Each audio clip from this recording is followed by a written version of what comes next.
Okay, so Friday we will have a review session, or I will answer questions about what you have for next Monday's exam. If you're curious as to what Monday's exam will look like, there are older exams on there from previous years. There are also older exams from the first semester on there if you haven't seen those. And I need to create a topic list for today, which I will, outlining what kinds of questions I could ask you. But if you're thinking ahead, basically start where we started with alkynes and work forward. So those, it'll be mechanisms, it will be writing products of reactions, giving me some reagents as well. So, and then whatever else creative I can come up with that I have in the last 20 years. So if you have any questions, put them up on Piazza. We can go over them on Friday as well. What kinds of questions do you have for today about any of the... I'll post the answer key for this quiz with the epoxide opening. So the critical part about the epoxide opening is, under acidic conditions, the nucleophile is going to the carbon that is most substituted, because that's where the delta positive charge is. If something is tied with two tertiaries or two secondaries, you're going to get 50-50. Because that reaction is SN1 like in terms of the nucleophile choosing the carbon. Now, it does have an SN2 characteristic because all epoxide ring openings give the nucleophile and the OH 100% trans. And so you want to make sure you show the stereochemistry that way.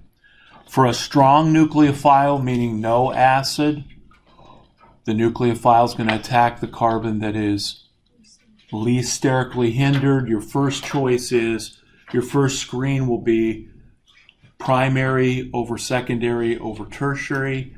If you have two secondaries, that's where you want to look at the groups that are attached. And if one set of groups has more steric hindrance than the other, you will get selection of the least sterically hindered carbon. That's why I say that. I didn't say it was the least, whatever I was going to say next, that starts with S. It's the least hindered. Okay? Because if we have a tie, we're going to use the least hindered carbon. But you're still going to look primary, then secondary, and then tertiary. So those were the things that I took away from the quiz. And with all quizzes, if you don't understand something, email me, ask me to go over it in Piazza, come and see me to go over it. If you bomb a quiz, it's not the end of the world. But it does tell you that you need to work on that so that you don't do that on the exam. Right? When my sister took a general organic biochemistry, because she's like an athletic trainer, physical therapy assistant person. She called me, I failed my quiz. And I said, well, okay, what you need to do is go into the professor's office and go over it with them, because you don't want to do that on the test. Then she went in and the guy's like, are you in my class? How many people are in your class? Like, I don't know, 20. Like, okay. At another school that won't be mentioned. So it was,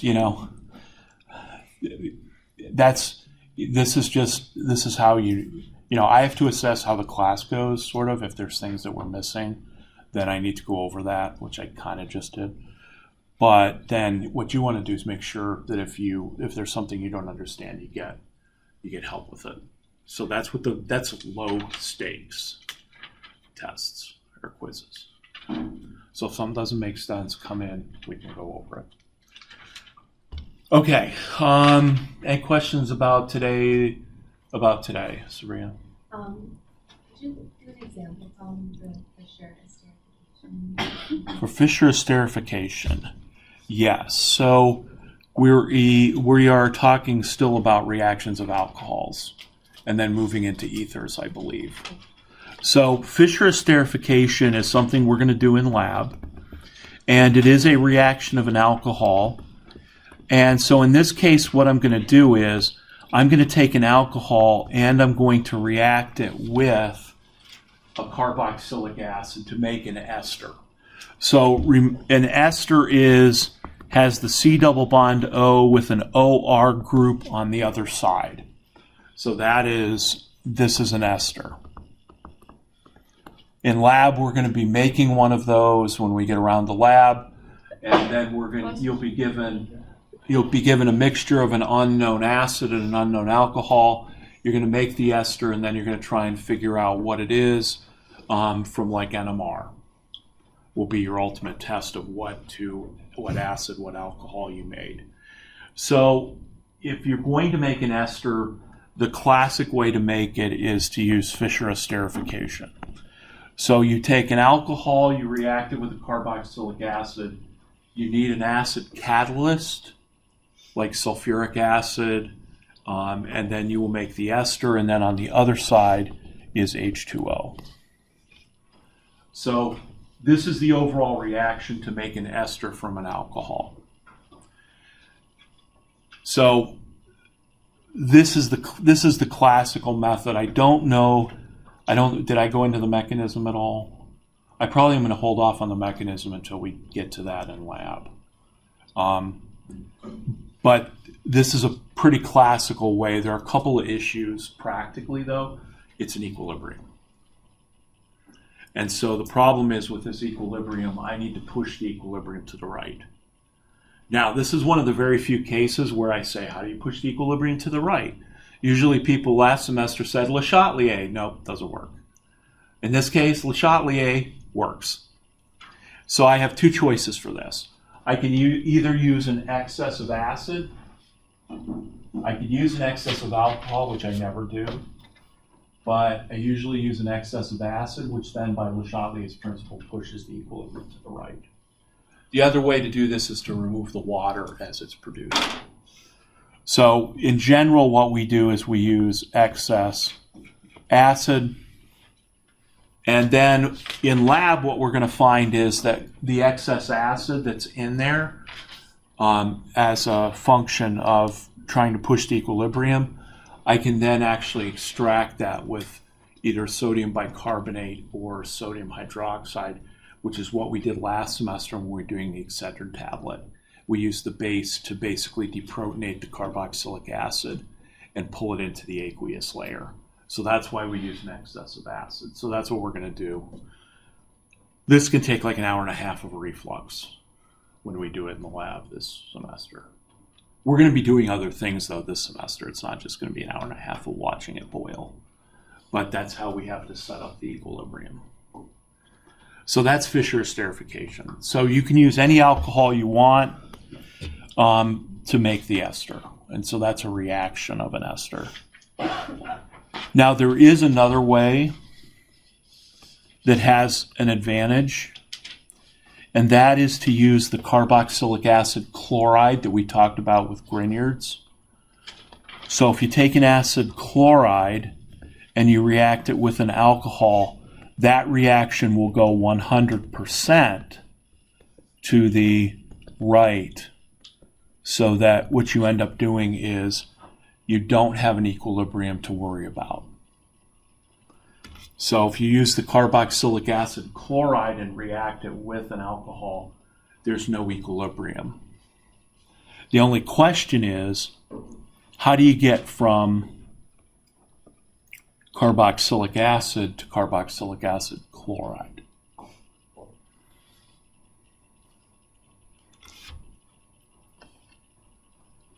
And if you're saying, oh, I don't know. You can react with PCl3 or SOCl2. I want to replace an OH with a Cl. We talked about those reagents last time. So you could react it with SOCl2. You could react it with PCl3. You can react it with any of those reagents whose sole purpose in life is to convert an OH to a Cl. And so that's actually how we make the acid chloride from the carboxylic acid. So that's the advantage of doing an esterification. But Fischer esterification is pretty classic. And so that's a reaction of an alcohol.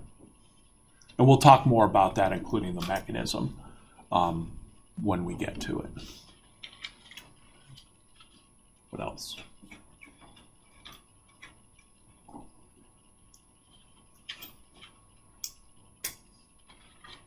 So then, if you don't ask, then I just go on. But not that I won't ask questions along the way. So we're going to transition here from reactions of alcohols to ethers. So the first thing we should talk about is how you make ethers. You can make them from alcohols. So the first thing that we would want to do is, let's say I had something like ethyl alcohol, and I would like to convert ethyl alcohol into an ethoxide ion.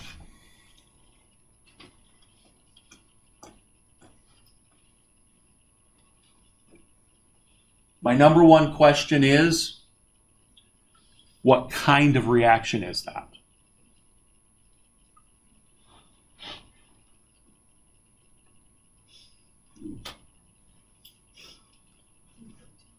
Deprotonation. It's going to be a deprotonation reaction. So what reagent do I need to do that? I need a NH2 or CH3 I need a base. And then specifically what base is going to accomplish this? I hear NH2 minus. I hear a C minus coming from a Grignard. Any others? Tertiary butoxide, good reagent. Let's see if it works. I want to do this 100%. So what I need to do is choose a base that is a stronger base than an O minus in order to do this 100%. So I go to my periodic table that says CNOF. So I want a base that's stronger than O minus. So what are my choices? N minus and C minus. And I'm going to throw in a new one. And the new one I'm going to throw in is H minus. Because we're going to treat H minus and C minus as if they're equally strong bases. Now you could say, where's the H minus come from?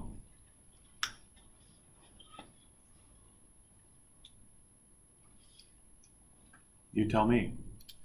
Could be from more like the NABH4 Or lithium, LiAl. Or the LiH4. That's one of the reagents you can use. It turns out that sodium borohydride doesn't really deprotonate alcohols well, but lithium aluminum hydride will, probably catching on fire in the process. So, because it's much more reactive. But you can actually, you can go down to the stock room or in my lab in the flammables cabinet, and you can find like potassium hydride. It doesn't dissolve in organic solvents all that well because it's ionic, and organic solvents are non-polar for the most part. Even the polar ones don't like to dissolve ions. But you could actually get some potassium hydride, and basically it would over time react with the alcohol. So you can use H minus, C minus, or sodium or NH2 minus to make the alkoxide 100%. So this would be using an acid-base reaction. Now, my goal here is this. I need to turn this alcohol into an alkoxide because I'm going to take that alkoxide and I'm going to make an ether out of it by an SN2 reaction. So what I need is a strong alkoxide nucleophile. Now you're also saying it's going to be a strong base, so we're back in the situation where I'm going to form a strong nucleophile that's also a strong base, which means it's going to be It's going to have these two ways to react, so we're going to have to think about it. React nucleophile this way and a base this way. But first we got to make it. So this is one way to make the alkoxide. The other way to make the alkoxide is to use an oxidation reduction reaction. So for instance, I could take my same ethanol and I could react it with either sodium metal or potassium metal, or if I was really, really gung-ho about this, I could use cesium. I can use any of the alkali metals. And so in general chemistry, you talked about taking HOH and reacting it with sodium metal. And what you ended up forming was hydrogen gas, and you made NaOH.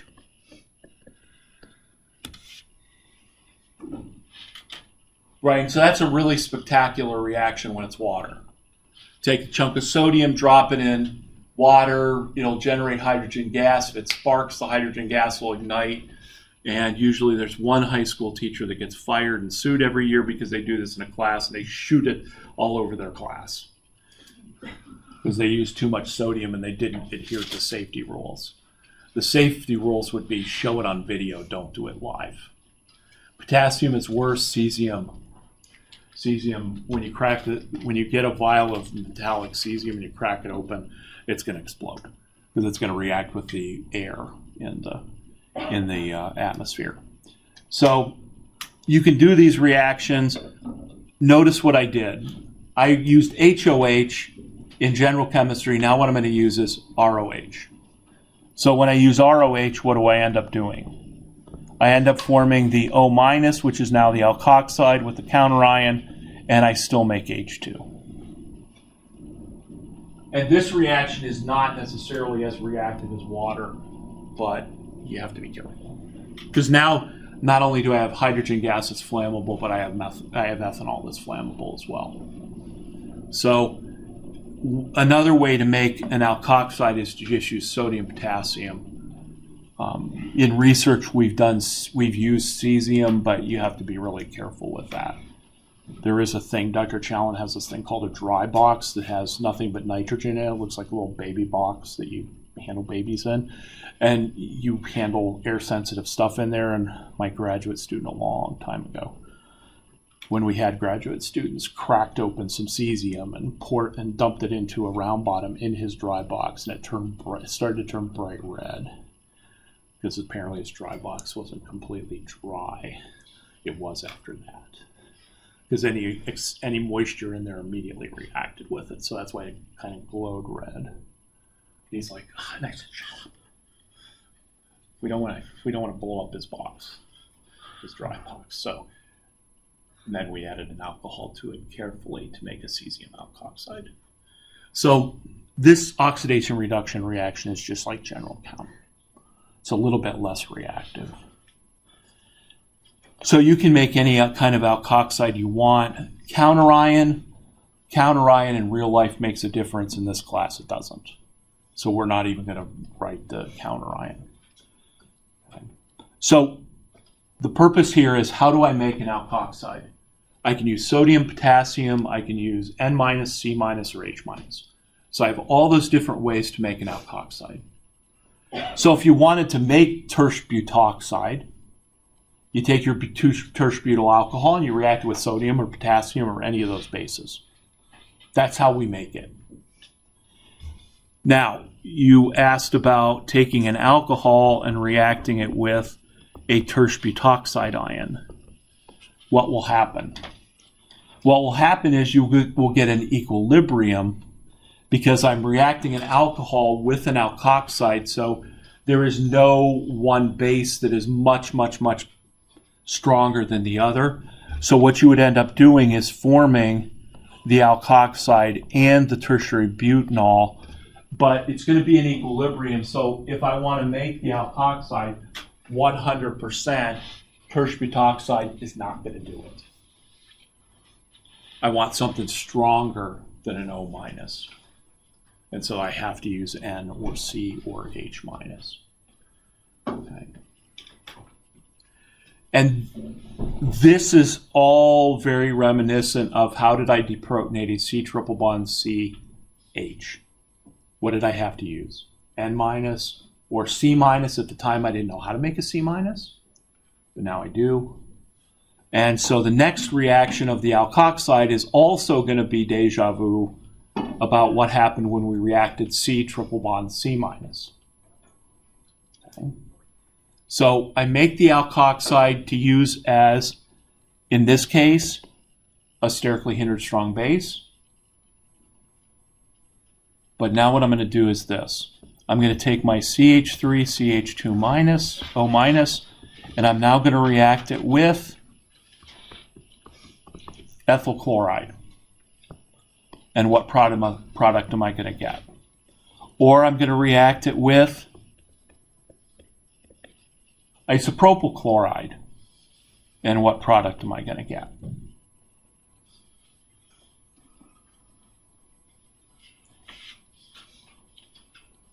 So if I want to do this, if I do these reactions, first of all, I'd start with the big question, which is, what reactions are these? What mechanisms are they going to go by?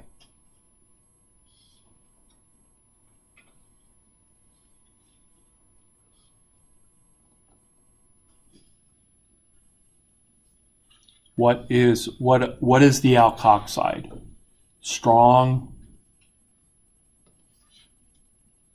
What? It is a strong base. It is also a strong nucleophile.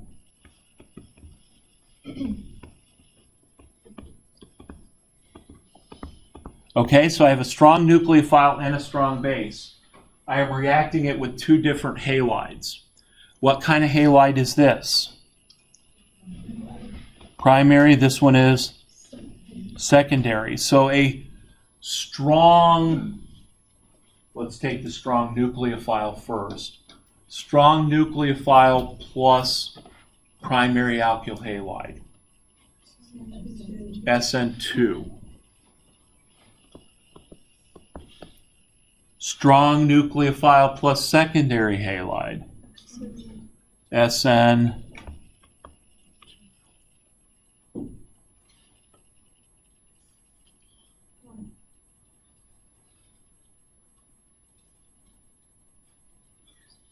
Could be SN1. But on our chart of secondary plus strong nucleophile, what would it give us? It would give us SN2. Now, how do you differentiate here between it being SN1 or SN2? Remember that SN1 is really, we only get SN1 reactions when the nucleophile is strong or weak? Weak. Right? So if you have a weak nucleophile, it can only undergo SN1. Why is that? Because a weak nucleophile is middle class electron rich. It's obligated to give to the poorest, and it's not strong enough to kick off a leaving group, but it is strong enough to react with the most electron poor, which is a carbocation. So a weak nucleophile must react with a very strong electrophile, which means it has to be a C+. So in this case, because I have a strong nucleophile with the secondary, it's got to go SN2. So that's how we would tell the difference. That make sense to everybody? Did I ever put up the chart from last semester as review? No, I didn't. I'll try and remember to do that today. If I don't, send an email, and I have it somewhere. It all takes only 5 seconds to. It only takes 5 seconds. Do it now. Well, I'll do it after class. Okay. So what are the products of this reaction going to be? Going to come in, kick off the chloride. So I'm going to end up with an O, and then I'm going to end up with a CH2, CH3 on this side. Down here, I'm going to react the alkoxide. It's still secondary, comes in, kicks off the chloride, CH3, CH2O, now attached to a isopropyl group. So the first way to make an ether is to react an alkoxide, a non-sterically hindered alkoxide, with a primary or secondary halide in an SN2 reaction. This actually has a name. This is called Williamson. This is called the Williamson ether synthesis.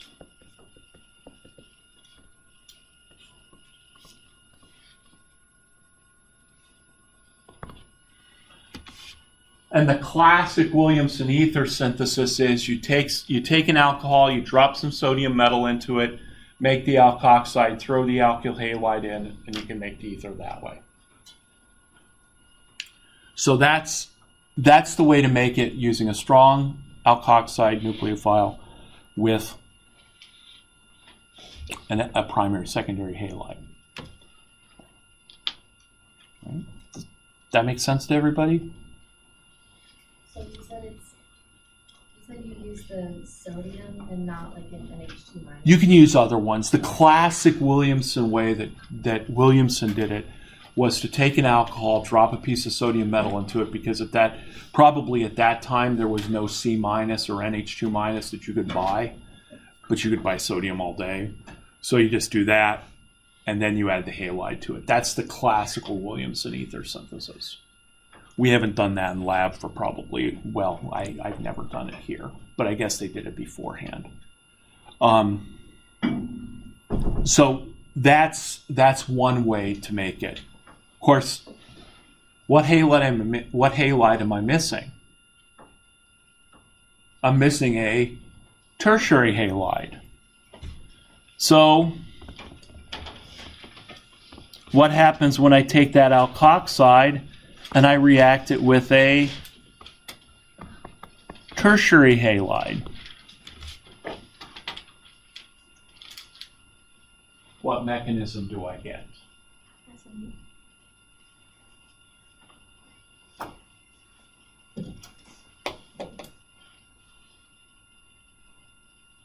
It would be SN1 if this nucleophile was to hang around and to wait for the carbocation to form. But a strong nucleophile that is also a strong base. And our example of this from before was a carbon-carbon triple bond, an alkynyl anion. What did it do? Because it had this dual personality.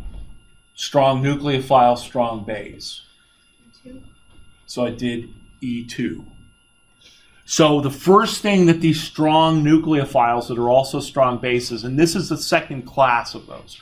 The first one is alkynyl anions, now alkoxides are in that classification as well. The first thing the alkoxide tries to do is to do SN2. Its first mode is attack. If it can't do that, my analogy is it gets angry and then it just goes in and rips a beta hydrogen off. Right, that's its second mode. And so in this case, it tries to do SN2, but that's what kind of halide? Tertiary. Do tertiary halides undergo SN2? No. Why not? Too sterically hindered. So the nucleophile tries to do SN2. It is rebuffed. And it doesn't say, well, I'll just hang around and wait for the carbocation to form. Instead, it's like, I got to do something, so the next best thing is rip the beta hydrogen off and do E2. So it's just like what happened with the tertiary halide, or tertiary alkynyl anion. Bobby? You answered it. Okay. So when you have a tertiary halide, it's going to do E2 for that specific reason. So in the Top Hat book from last semester, as well as I think Dr. Kwan's class, you may have used small alkoxides as your NH2 equivalent. These are used as E2 reagents But now we've changed that and we said, well, they're going to do SN2 with primaries and secondaries. And they're going to just do E2 with tertiaries. So an alkoxide or an alkynyl anion with a tertiary halide is going to do E2. So now I'm going to do an E2 reaction. How do I figure out what the product is? I go back to basics. Alpha, beta, beta, beta. In this case, I have basically two types of beta hydrogens. I've got what I will call beta hydrogen 1, which would give me the same product. And then I have beta hydrogen 2, which would give me the beta hydrogen 1 removal will give me the double bond in the ring. Beta hydrogen 2 will give me the double bond outside the ring.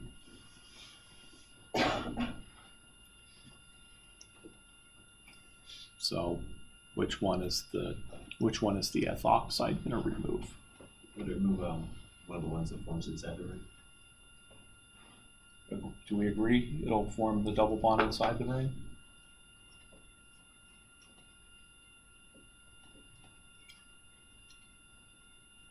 They agree with you.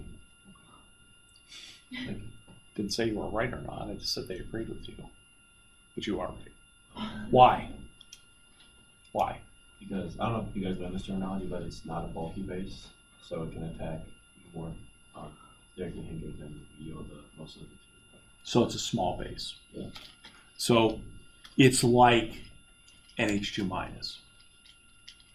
So small bases can get at either beta hydrogen equally well. And so remember that when the small base can get to either hydrogen equally well, what's going to drive the reaction? The stability of the product. And then there's all of Hammond's postulate and all of that stuff in there if we wanted to go back that way. But NH2 minus gives like the E1 product, right? It gives the most substituted. So if I look at this and I say this is a small base, it will come in and deprotonate one of the H1s. The pair of electrons will move. The chloride will kick off. And I would form the double bond so that this would, bless you, that would be the major product, would be the most substituted.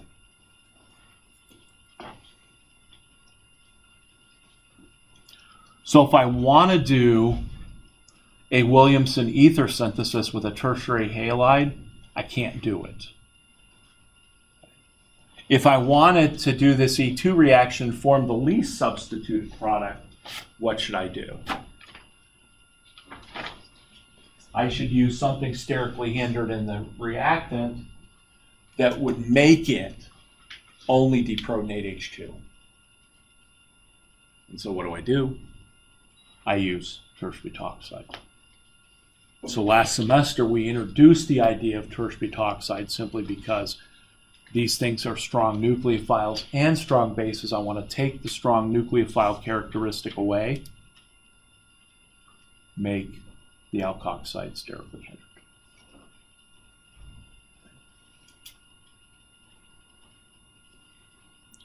So in this case, that's a small alkoxide. And Williamson ether synthesis really only works with these primary alkoxides. If that gets too sterically hindered, even a secondary now is going to say, well, do I want to do E2 or do I want to do SN2? So if you want to do Williamson, keep the alkoxide sterically small and make sure that you've got a primary or secondary alkyl halide. And as I said, there's the deja vu here if you're going, where have I seen that before? With the alkynyl anions. Where will you see it on Monday? Both. Right? So don't get tricked into doing SN2 on this reaction with the tertiary halide. Although statistically somebody will, at least one person will. So that's one way to make an ether. So this works great for primaries and secondary halides. Does anybody have any questions? Does that kind of make sense? So, how do you make a tertiary ether then? You have two choices to make a tertiary halide. Number one, SN2 is out. So, all right, well, let's not use the alkoxide as a strong nucleophile. Let's make it a weak nucleophile. And then let's go ahead and react it with what? A tertiary halide. Now I have a weak nucleophile plus, doesn't matter what it's plus, weak nucleophiles undergo what mechanism?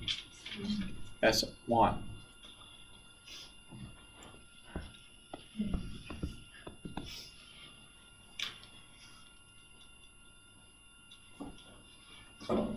And again, what I'm trying to do here is to kind of stress this as opposed to just giving you lists and lists of reactions, and then you can figure it out. So, I'm stuck. What's the first step in this mechanism?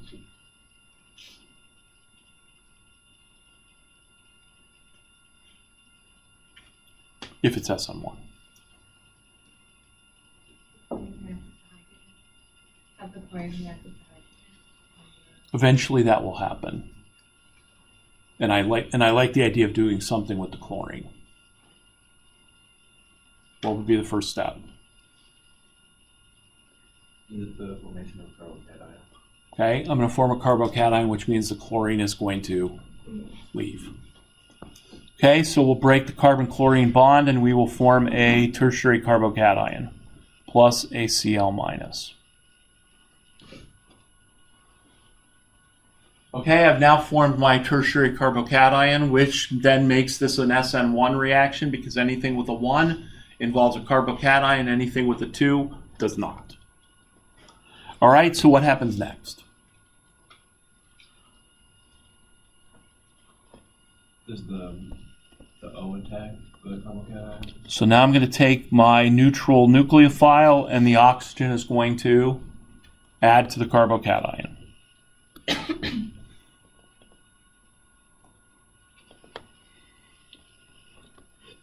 The whole alcohol adds, right? So what am I going to make?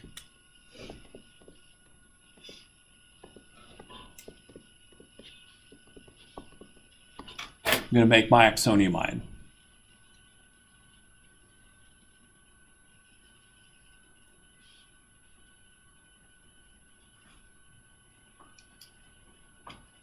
Final step.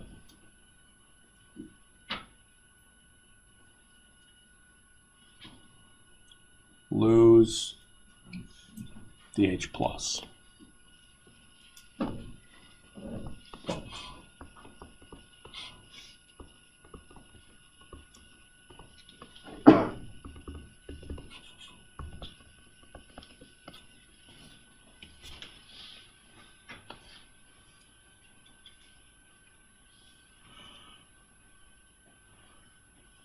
Now I'm going to add in something here because I'm a little angry with the Kent State University after they had one of their students took summer organic and wanted it to count for their organic, and I sent them all the exams and stuff, and they told me, this is not rigorous enough by the Kent State standards.